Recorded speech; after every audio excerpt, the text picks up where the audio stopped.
फिक्र चुनाव की यूपी में आज सियासी पार्टियों ने धुआंधार चुनाव प्रचार किया, ताबड़तोड़ वार पलटवार किए। चुनावी जोर आजमाइश में सियासी मर्यादाएं टूटी, जिनका विश्लेषण आगे करेंगे। लेकिन पहले दिखाते हैं वेस्टर्न यूपी के सियासी सुपर वेडनेसडे की ग्राउंड रिपोर्ट। एक बार फिर से ये लोग अपने एक नए कवर के साथ आपके बीच में फिर आ रहे हैं। माल तो वही है, लिफाफा नया है। आने वाले समय में इनको कुछ मिलने वाला नहीं है, इसलिए इनकी भाषा बदल गई है। अगर माफिया ढूंढना है तो समाजवादी पार्टी के प्रत्याशियों की सूची में देख लीजिए, वहां पर भी दिखाई पड़ता है। जो लोग हमें बांटने की कोशिश कर रहे हैं, जिन लोगों ने किसानों का सम्मान नहीं किया, नौजवानों को रोजगार नहीं दिला पाए, अब उनका वक्त खत्म है।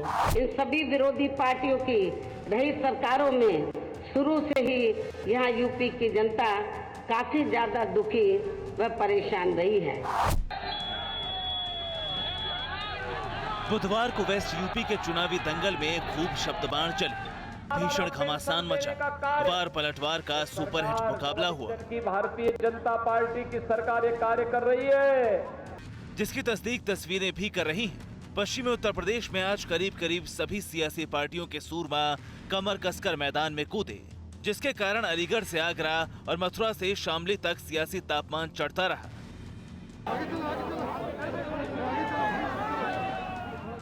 केंद्रीय गृह मंत्री और बीजेपी के सीनियर लीडर अमित शाह ने अलीगढ़ और बदायूं में मोर्चा संभाला, जनसभा को संबोधित किया, डोर टू डोर प्रचार किया।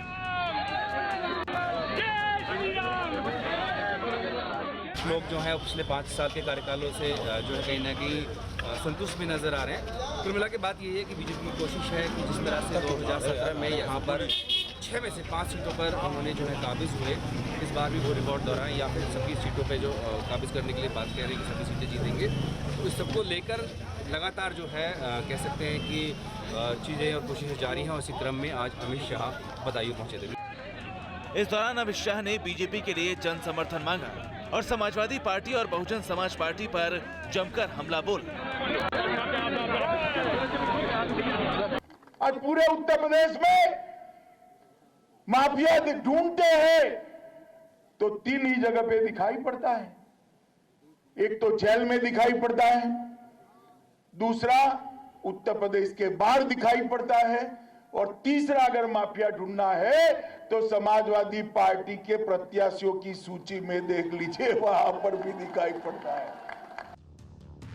वहीं सीएम योगी आदित्यनाथ ने बुलंदशहर और मथुरा में जनसभाओं को संबोधित किया और अखिलेश यादव पर करारा हमला किया। ये जो लाल टोपी है ना, ये रेड अलर्ट है। हिस्ट्री सीटर और मुजफ्फरनगर के दंगों से जिन हिंदुओं का रक्त बहा था, उनके खून से रंगी हुई टोपी है। राम भक्तों के खून से सनी हुई टोपी है। इसलिए अलर्ट, लोगों को अलर्ट कर देने की आवश्यकता है। इसका मतलब दंगा, इसका मतलब पेशेवर माफिया, और इसका मतलब अवसरवादिता। उधर आज शामली में अखिलेश यादव और जयंत चौधरी ने साझा प्रेस कॉन्फ्रेंस की। अखिलेश ने यहां बजट पर चुटकी ली और सीएम योगी पर निशाना साधा। कल ही देश का बजट आया, कहते हैं अमृत काल का बजट है, अमृत बजट है। तो पिछले जितने भी बजट थे वो क्या जहर थे। ये भारतीय जनता पार्टी के लोग सोचते हैं कि हम शब्दों के खिलवाड़ से लोगों को भ्रमित कर सकते हैं। उत्तर प्रदेश के मुख्यमंत्री पर बड़े पैमाने पे धाराएं लगी थीं और डिप्टी सीएम पे भी लगी थीं। दोनों पे जितने मुकदमे थे, इतने तो आईपीसी में सेक्शन नहीं बने हुए। जहां तक समीक्षा का सवाल है, मुख्यमंत्री जी पर गंभीर धाराएं हैं। अगर कोई दरखास्त देगा तो उस पर विचार किया जाएगा। साझा प्रेस कॉन्फ्रेंस के बाद जयंत और अखिलेश ने शामली में जनसंपर्क अभियान की शुरुआत की। बागपत होते हुए लोनी तक चुनाव प्रचार किए और फिर लोनी में भी कंबाइंड प्रेस कॉन्फ्रेंस की। नारा भी वही है, मुद्दे भी वही हैं। गन्ना जीतेगा, जिन्ना हारेगा। इसका मतलब साफ है, जो लोग हमें बांटने की कोशिश कर रहे हैं, जिन लोगों ने किसानों का सम्मान नहीं किया, नौजवानों को रोजगार नहीं दिला पाए, अब उनका वक्त खत्म है।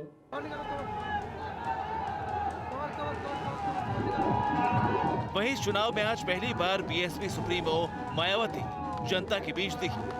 आगरा में चुनावी रैली को संबोधित किया और बीजेपी के साथ साथ कांग्रेस और समाजवादी पार्टी को निशाने पर लिया। चाहे कांग्रेस सत्ता में रही हो, चाहे समाजवादी पार्टी, चाहे बीजेपी, इन सभी पार्टियों की सरकारों में किसी न किसी कारणवश जो दुखी पीड़ित लोग हैं, खासकर बेरोजगार लोग हैं, उनको पलायन करना पड़ा है। सभी विरोधी पार्टियों की रही सरकारों में शुरू से ही यहाँ यूपी की जनता काफी ज्यादा दुखी व परेशान रही है। 10 फरवरी को पहले चरण का मतदान होने से पहले यूपी का चुनाव अभियान अपने पूरे उफान पर है। चुनावी पारा लगातार चढ़ता जा रहा है, प्रचार जोर पकड़ता जा रहा है।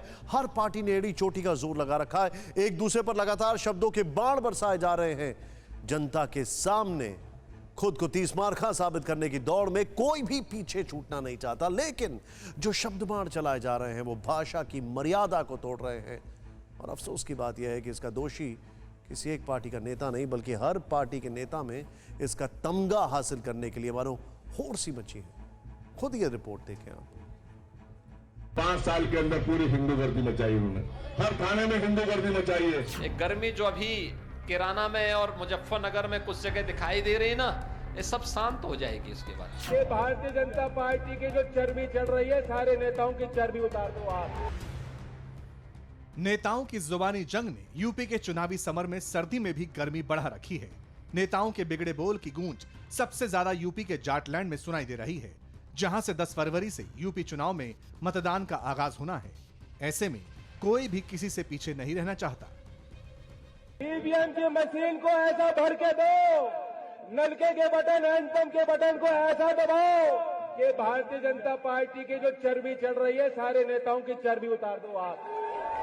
चुनाव प्रचार में चर्बी की ये एंट्री उस गर्मी वाले बयान के पलटवार में हुई जो सीएम योगी आदित्यनाथ ने 30 जनवरी को हापुड़ में दिया था। योगी ने विरोधियों पर निशाना साधा तो विरोधी भला चुप कैसे बैठते। उन्होंने भी पलटवार करने में देर नहीं लगाई। एक गर्मी जो अभी किराना में और मुजफ्फरनगर में कुछ जगह दिखाई दे रही है ना, ये सब शांत हो जाएगी इसके बाद। क्योंकि गर्मी कैसे शांत होगी, ये तो मैं मई और जून में भी इसको बहुत शिमला बना देता हूं। योगी बाबा जो कह रहे हैं कि इनकी गर्मी निकाल दूंगा और मई जून में शिमला जैसी ठंड हो जाएगी, मुझे लग रहा है कि पिछले हफ्ते जो एक शीत लहर आई थी, इनका माथा बहुत बड़ा है, इन्हीं को ठंड लग गई। बहुत चोरी, ऐसा भर भर के वोट दो, ईवीएम की मशीन को ऐसा भर के दो, नलके के बटन, हैंडपंप के बटन को ऐसा दबाओ कि भारतीय जनता पार्टी की जो चर्बी चढ़ रही है, सारे नेताओं की चर्बी उतार दो आप। कल आरएलडी मुखिया जयंत चौधरी ने तो आज उनके साथ गठबंधन में चुनाव लड़ रहे समाजवादी पार्टी के अध्यक्ष अखिलेश यादव ने भी गर्मी वाले बयान पर गुबार निकाला। तो सीएम योगी ने भी गर्मी वाली बात दोहराकर सियासी तापमान बढ़ा दिया। जिस दिन गर्मी खत्म हो जाएगी उस दिन हम लोग मर जाएंगे। तो ये जो मुख्यमंत्री जी के अंदर गर्मी आ रही है, वो इसलिए गर्मी आ रही है कि ये टिकट जगह जगह मांग रहे थे, इनकी मनपसंद टिकट उन्हें नहीं मिली, उन्हें वापस उन्हें घर भेज दिया गया है। ये जो अभी चुनाव की घोषणा के बाद फिर अपने बिलों से निकल करके बिल बिला रहे हैं ना, ये गर्मी 10 मार्च के बाद फिर 24 घंटे के अंदर शांत हो जाएगी। 24 के बाद 25वां घंटा भी नहीं होगा। योगी आदित्यनाथ ने कैराना और मुजफ्फरनगर की याद दिलाते हुए बिना नाम लिए अखिलेश यादव को हत्या कराने वाला तक करार दे दिया। मैं आपको याद दिलाने के लिए आया हूं, भाइयों बहनों, 2013 में जब मुजफ्फरनगर का दंगा हुआ था और सचिन और गौरव नाम के 2 जाट युवकों की निर्मम हत्या हुई थी, लखनऊ वाला जो लड़का है ना, इस सत्ता में था और तब हत्या करवा रहा था, हत्यारों को प्रश्रय दे रहा था, दंगाइयों को लखनऊ में बुला करके उनका सम्मान कर रहा था। तालियों और वोट के लिए किसी को भी कुछ भी बोलने से गुरेज नहीं, और ऐसा किसी एक नहीं बल्कि हर पार्टी के नेताओं में दिखता है। कोई भी अमर्यादित शब्दों के तीर चलाते हुए खुद को 30 मार का साबित करने की दौड़ में पीछे छूटना नहीं चाहता। ये रफीक अंसारी, मेरठ शहर से समाजवादी पार्टी के कैंडिडेट और मौजूदा विधायक। इन्होंने भड़काऊ और बिगड़े बोल की डिक्शनरी में नया शब्द जोड़ दिया, हिंदू कर दी। 5 साल के अंदर पूरी हिंदू गर्दी मचाई उन्होंने, हर थाने में हिंदू गर्दी मचाई है। मैं कहना चाहता हूँ दोस्तों, अगर ये सरकार बन गई ये तो गुंडा हो जाएगा, ये तो बदमाश हो जाएगा। मेरठ की ये माननीय यही नहीं रुकी, वोट की फसल काटने के लिए उन्होंने नफरत की खाद डालने में कोई कसर नहीं छोड़ी। यकीन मानिए मेरठ का नौजवान, मेरठ का मुसलमान कभी दबा नहीं है किसी से, लेकिन साथियों इस सरकार ने आपको दबाने का काम किया, आपको कुचलने का काम किया, आपको खत्म करने का काम किया। दोस्तों, सियासी फायदे के लिए नेताओं की जुबान से निकलने वाले शब्द किस तरह समाज में जहर घोलने का काम करते हैं, उसका एक और सबूत देखिए। दोस्तों, मैं ये कहता हूं मुसलमानों, खुदा की कसम ये बदले का वक्त है। खुदा की कसम, बदले की बात का ये वीडियो सोशल मीडिया पर तेजी से वायरल है। वीडियो बड़ौत विधानसभा सीट से आरएलडी सपा गठबंधन के प्रत्याशी जयवीर सिंह तोमर के समर्थन में बुलाई गई सभा का है। जयवीर सिंह तोमर के साथ आरएलडी और समाजवादी पार्टी के कई बड़े स्थानीय नेता मौजूद थे, लेकिन किसी ने इस शख्स को न रोका न टोका। दोस्तों, मैं ये कहता हूं मुसलमानों, खुदा की कसम ये बदले का वक्त है। ये बदला इंशाअल्लाह जरूर हम 10 तारीख में हम बताएंगे कि बदला कैसे लिया जाता है। जब की जमीन से इंकलाब शुरू हुआ है। खुद को सियासत का सुरमा साबित करने के लिए शब्दों की मर्यादा की सीमा लांघने वाले विपक्ष में भी हैं और सत्ता पक्ष में भी। और इस लिस्ट में कानपुर के किदवई नगर से बीजेपी कैंडिडेट और मौजूदा विधायक महेश त्रिवेदी का भी नाम शामिल है। एक वायरल वीडियो में विधायक जी अपने समर्थकों के सामने उकसाने वाली स्पीच देते नजर आए। तो हम आप लोगों से आह्वान करेंगे कि इस बार जो आतताई लोग हैं, जो एक तरफा बात करने वाले लोग हैं, जो ताकत का दुरुपयोग करने वाले लोग हैं, लाठी डंडे चप्पलों से मारो बस गोली न मारना, और हम सब देखेंगे, हम सब लोग देखेंगे। मतलब किसी का भी दबाव अब नहीं रहना चाहिए। अब इनसे मिलिए। ये है मेरठ साउथ से सपा उम्मीदवार आदिल चौधरी। पिछले हफ्ते ही जनाब का एक वीडियो सामने आया था जिसमें वो एक बंद कमरे में अपने समर्थकों को चुन चुनकर बदला लेने की बात बता रहे थे। आप बेफिक्र रहो, सरकार बन रही है, इंशाअल्लाह इनको छोड़ेंगे नहीं। जिस तरीके से ये हमारे साथ जुल्म कर रहे हैं, इनसे बदला लिया जाएगा और इनको एहसास करा दिया जाएगा। आगे ये 100 बार सोचेंगे कि कैसे होता है, कैसे होते हैं। मेरे भाइयों, लड़ाई छोटी सी नहीं है। विवाद होने के बाद आदिल चौधरी ने सफाई दी थी, कहा कि उनका मतलब यह था कि जनता बीजेपी से बदला लेगी। हालांकि मेरठ में आदिल चौधरी और कानपुर में महेश त्रिवेदी दोनों के खिलाफ मुकदमा दर्ज हो गया। लेकिन असली फैसला तो जनता को करना है, क्योंकि जनता ही ऐसे अमर्यादित और भड़काऊ भाषा बोलने वाले नेताओं को नकार कर न सिर्फ उन और अगर ये जीते तो इन लोगों की कानून बनाने की जिम्मेदारी होगी। सोचिए जरा।